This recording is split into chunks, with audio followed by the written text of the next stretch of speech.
دیمەنی شێواندنی فلێکسەکانی لیستی 147 کۆمەڵی دادگەریە لە ئیدارەی سۆران و قەزای خەلیفان.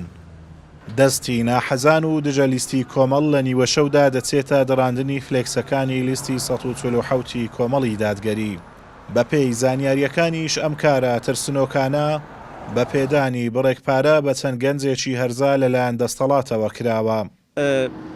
پێیان تەقەبول نەکرایە هەستاینە بەشێکی زۆر لە فلێکسەکانمان خراکراینەوە ینی ڕێنراینە لەلایەن کەسانێک کە دەسەڵات ناردینی کە معلوماتن هەیە خەڵکەچی ناردیە کە ئەزانی ناوەکانیشمان لەلا پارێزراوە کە دوو گەنج هەرزەکاریان ناردینە دوو گەنج پاریان درایتێ لەلایەن دەسەڵاتەوە کە فلێکسەکان خراپکەن و هەرزڕێنن.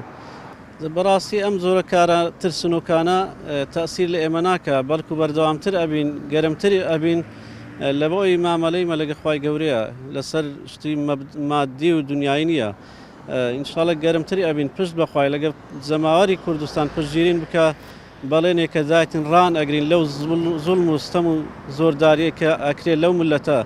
بەڵێ بە تەکید بەدەستی ئەم قەستە. دکتۆر ئەحمەد جەمال کاندیدی ژمارە 7 لە لیستی 147 کۆمەڵی دادگەری لە بازنەی هەولێر دەڵێت ئەم جۆرە کارە ترسنۆکانە کاریگەری لە سەردەنجی کۆمەڵ نابێت و پشت بەخوا دەنگێکی زۆری دەنگدەران بەدەست دێنین و دەبینە بربەس بۆ گەندەڵکاران و ڕایان دەگرین.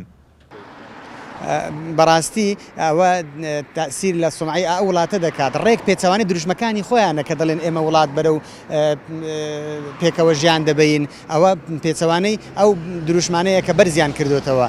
بە تەکید کە دەبینی پۆستەری حیزبەکانی تر یا چێبەرچێکارەکانی تر دەبینی لە نزیک پۆستەرەکانی کۆمەڵی دادگەریەوە ئەوان سەلامەت و هیچیان لێ ناکرێ بەڵام پۆستەرەکانی کۆمەڵی دادگەری ئاوا دەخرێنە بەر جۆرێک لە دڕاندن و یا شێواندن ئەوە نیشانەی ئەوەیە کە کۆمەڵ هێزێکە بوونی هەیە دەسەڵات حیسابی بۆ دەکا و ئەوان بەڕاستی لە ناخی جەماوەر و خەڵکن و ئەوان ڕوبەڕووی زوڵم وەستانەوە و ئەو ئاەتەی خوا پەروەردگاریان تەطبیق کردو بە کردداری لا یەظلیمون ولا یوظلمون هەم نایەنەوێ زوڵم بکرێ هەم نایەنەوێ زوڵمیش بەشێک بن لە زوڵم و لە نادات پەروەریەکان.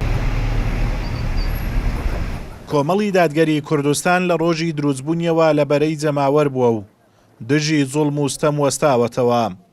بۆ هەڵبژاردننی خولی شەشەمی پەرلەمانی کوردستانیش چاوی لە هاوڵاتیان و دەنگدەرانە دەنگ بە لیستەکەی لیستی 147 بدەن.